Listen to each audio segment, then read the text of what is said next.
நேர்காணல்களில் கூறப்படும் அனைத்து கருத்துக்களுமே ஜோதிடர்களின் கருத்துக்களே. வணக்கம் ஆன்மீக உண்மைகள் சேனல் நேயர்களே, நான் உங்கள் அன்பான சயின்டிஃபிக் வேதிக் அஸ்ட்ராலஜர் அஸ்ட்ரோ அரஞ்சி பேசுகிறேன். நல்லது நினைப்போம், நல்லதே நடக்கும். நம்ம இந்த வீடியோவில் என்ன பார்க்க போறோம்னா, வரக்கூடிய அக்டோபர் 2025 எப்படி எதுமாற ஒரு அமைப்பு மேஷ ராசிக்காரர்களுக்கு ஒரு காலகட்டமாக ஒரு மாதமாக இருக்க போகிறது என்று சயின்டிஃபிக் வேதிக் அஸ்ட்ராலஜி முறையில் எந்த விதத்திலும் மிகைப்படுத்தாமல் உள்ளது உள்ளவாறு உங்களுடைய கர்மா எப்படி செயல்பட போகிறது, வாழ்க்கையில் அடுத்த வரக்கூடிய சம்பவங்கள் எப்படி இருக்க போகிறது, எந்த விஷயங்கள் எப்படி நடக்க போகுது, ஷார்ட் டேர்ம் எப்படி இருக்க போகுது, அது மாதிரி விஷயங்கள் அக்டோபர் மாதம் ஃபோக்கஸ் பண்ணி நம்ம 2025 மேஷராசிக்காரர்களுக்கு எப்படி இருக்க போகுது அப்படிங்கிறத நம்ம பார்க்க போகிறோம். இப்போ பார்த்தீங்கன்னா சனி 12ஆம் இடத்துல இருந்து விரய சனியாக கண்டினியூ பண்ணுறார். குரு 3ஆம் இடத்துலேருந்து கொஞ்சம் நல்ல விசேஷமான பலன்களை, அதாவது விரய சனியை ஓரளவுக்கு கண்ட்ரோல் பண்ணி ஒரு அமைப்பை, நல்ல அமைப்பை குரு கொடுக்குறார். ஏன்னா யோகஸ்தானம் என்று சொல்லப்படுகிற பாக்கியஸ்தானத்தை 9ஆம் இடத்தையே பார்த்து பலுப்படுத்துகிறார். மேஷராசிக்காரங்களுக்கு சில விரயங்கள் சுப விரயமாக செய்வதற்கும், ஒரு யோகமான விஷயத்துக்கு சில விரயங்களும் சில டிராவல்களும் சில விஷயங்களும் செய்வதற்கும் யோகத்தை கொடுக்கக்கூடிய அமைப்புக்கும் ஃபியூச்சரிஸ்டிக்கான ஒரு பிளானிங்க்கும் குரு 3ஆம் இடத்திலிருந்து 9ஆம் இடங்கிற பாகிஸ்தானத்தை பார்த்து 7ஆம் இடத்தை பார்த்து 11ஆம் இடம் என்று சொல்லப்படுகிற லாபஸ்தானத்தை பார்த்து வலுப்படுத்துகிறார் மேஷராசிக்கு. அடுத்த 2 கிரகம் ராகு கேது எப்படி இருக்கிறான்னு பார்த்தா, ராகு கண்டிப்பா 11ஆம் இடத்திலிருந்து, கேது 5ஆம் இடத்தில் இருக்கும் பொழுது குழந்தைகளுக்காக, சகோதரர்களுக்காக, சில லாப நோக்குக்காக, குடும்பத்துக்காக இன்வெஸ்ட்மெண்ட்ஸ் கொஞ்சம் பண்ணுறோம், செலவுகள் பண்ணுறோம், மெனக்கெடுதல் பண்ணுறோம்.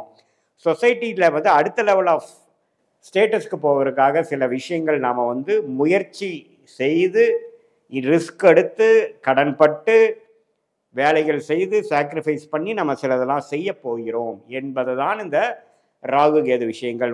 மேஷராசிக்காரர்களுக்கு ஆண்டு கிரகம் என்று சொல்லப்படுகிற சனி, ராகு, கேது, குரு, இந்த 4 பேரும் இப்படி ஒரு அமைப்பு கொடுக்குறாங்க. ஸோ என்னதான் 7.5 நாட் சனி ஸ்டார்ட் ஆகி 5 மாதமாக மேஷராசிக்காரர்களுக்கு செலவு, விரயமோ விரயம், சுப விரயங்களுக்கு வேணுங்கிற திட்டங்கள், குழந்தைகள் அதாவது சிறு வயதினராக இருந்தால் அவங்களுக்கு சில விஷயங்களில் அசௌரியங்கள், அலைச்சல்கள், கான்சன்ட்ரேஷன் இஷ்யூஸ் படிக்கிறதுல, நடுத்தர வயதாக இருக்கிறவங்கன்னா நிறையா இடம் மாற்றங்கள், குடுக்கல் வாங்கல பிரச்சனை, பணம் பற்றாக்குறை, கையில் பணம் 20ஆம் தேதியே காலி ஆயிடுது, மீதி 10 நாள் எப்படி தட்டுனே தெரியல, பணம் வராதுக்கு முன்னாடியே செலவு காத்திருக்குது, அப்படிங்கிற மாதிரி விஷயங்கள்லாம் கொடுத்துட்டு இருந்த அமைப்பு ஒரு நல்ல விஷயத்துக்காக போகக்கூடிய அமைப்பாக காட்டுதுங்க. இப்போ மாத கிரகங்கள் எப்படி இருக்குன்னு பார்த்தா, ராசி அதிபதியாகிய செவ்வாயே பாருங்க 7ஆம் இடத்துலேயே இருந்து ராசியை பார்க்குது. தனக்காக என்ன செஞ்சுக்கணும், தனக்கு வேணுங்கிற வேலைகள்லாம் செஞ்சுக்கக்கூடிய விஷயத்தில் ஸ்தர்த்தியாக, ஃபோக்கஸ்டாக, விவரமாக செய்யக்கூடிய அமைப்புகள் குரு பார்வையினால் கொஞ்சம் இருக்குது. நம்ம அடுத்தவங்களுக்காக அலைஞ்சது போது நம்ம சில விஷயங்கள் நம்ம வாழ்க்கைக்கு செஞ்சுக்கலாம் அப்படிங்கிற மாதிரி ஒரு மாதத்தை கொடுக்கக்கூடிய ஒரு அற்புதமான ஒரு அக்டோபர் மாதமாக இருக்கிறது. அது குறிப்பாக ஒரு 7ஆம் தேதி ஃபர்ஸ்ட் வீக்குக்கு அப்புறம் பார்த்தீங்கன்னா, செகண்ட் வீக் ஆஃப் அக்டோபர்லேருந்து புதன், சுக்கிரன் எல்லாமே நல்ல இடத்துக்கு மாறுறார். புதனே 7ஆம் இடத்துக்கு குரு பார்வை பெறுவது பார்த்தீங்கன்னா, படிப்பு விஷயங்கள், documentation related, email, social media, அது மாதிரி துறையில் இருக்கிறவங்களுக்கு குரு பார்வை பெறுவதனால நல்ல முன்னேற்றம். கடன்பட்டு ஒரு சுப விரயம் பண்ணுறது, ஒரு வண்டி வாகனம் வாங்குறது, ஒரு எஜுகேஷன் லோன் வாங்கி போய் எஜுகேஷன் ஜாயின் பண்ணுறது, ஹையர் ஸ்டடீஸ்க்கு போகிறது, வெளிநாடு போகிறது, அது மாதிரி சில விஷயத்துக்கு கடன் விஷயங்களும் கொடுக்கக்கூடிய அமைப்பு.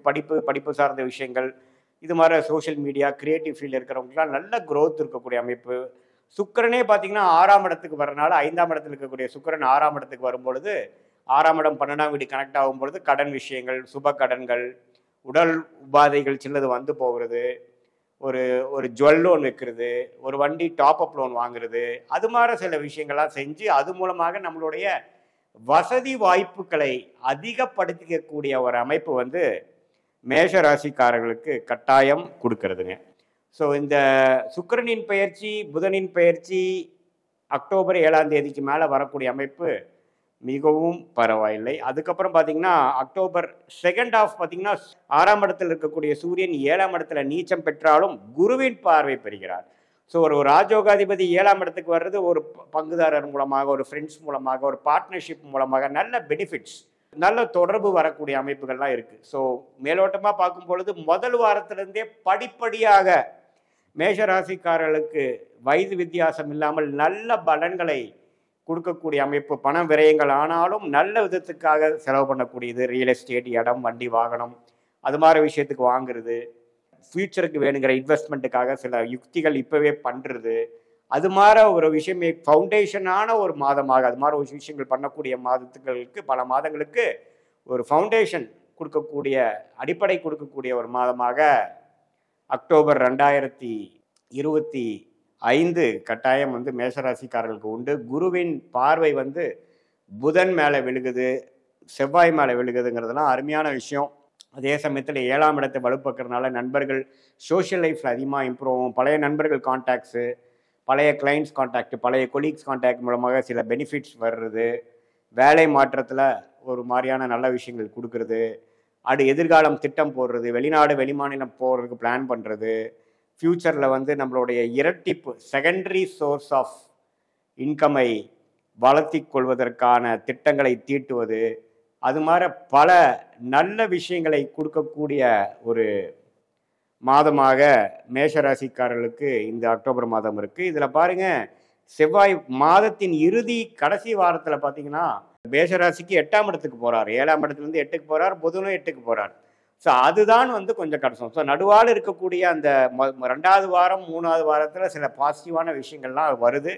அதை நீங்கள் செய்து கொள்ளணும். கடைசி வாரம் பார்த்தீங்கன்னா 8க்கு செவ்வாய் போகுது, புதனும் 8ஆம் இடத்துக்கு போகும்பொழுது சில விஷயங்கள், உடல் உபாதைகள், கடன் படுறதல், கொஞ்சம் நம்ம நினைக்கிற திட்டங்கள் கரெக்டாக வராமல் போகிறது, வம்பு வழக்குகள், அது மாதிரி சில விஷயங்கள் வந்துட்டு போகிறதுக்கு வாய்ப்பு இருக்குது.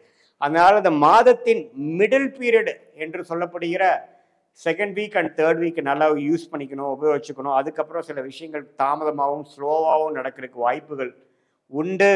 ஸோ எந்த வயதினராக இருந்தாலும், இளைய வயதினராக இருந்தாலும் சரி, நடுத்தர வயதினராக இருந்தாலும் சரி, குடும்பஸ்தர்களாக இருந்தாலும் சரி, தொழிலதிபர்களாக இருந்தாலும் சரி, சீனியர் சிட்டிசனாக இருந்தாலும் சரி, இந்த மாதம் பார்த்தீங்கன்னா ஒரு 3வது வாரத்துக்குள்ளே சில விஷயங்கள்லாம் வந்து நீங்கள் பிளான் பண்ணிக்கணும். ஏன்னா அடுத்த ஒரு அக்டோபர் கடைசி வாரத்திலேருந்து நவம்பர் சில வாரங்கள் வரைக்கும் ராசி அதிபதியே வந்து 8ஆம் இடத்துக்கு போகிறார்.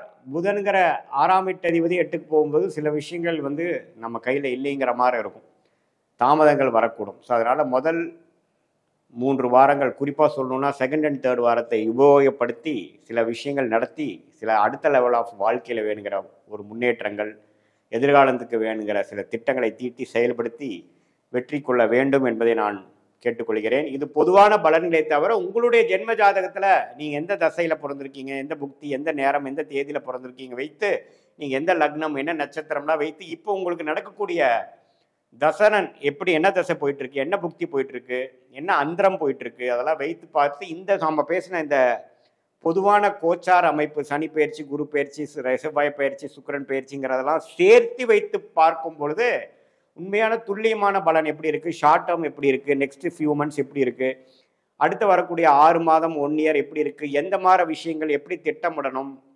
நீங்கள் எது மாதிரி ஒரு பாதையில் போகிறதுக்கு வாய்ப்பு இருக்குது, எப்போ அந்த ஆப்பர்ச்சுனிட்டி வருது, நம்மளுடைய டைம்லைன்ஸ் என்னங்கிறதெல்லாம் நல்லா தெரிந்து கொண்டு துல்லியமாக சயின்டிஃபிக் வேதிக் அஸ்ட்ராலஜி முறையில் பார்த்து அதற்கு தகுந்தமான முடிவுகளை எடுத்து வாழ்க்கையில் எளிதில் வெற்றி பெற முடியும் என்பதை நான் கேட்டுக்கொள்கிறேன். இது பொதுவான பலன்கள் என்பதை நீங்கள் தெரிந்து கொள்ள வேண்டும். மீண்டும் மற்றொரு காணொளியில் நாம் சந்திப்போம். நன்றி, வணக்கம்.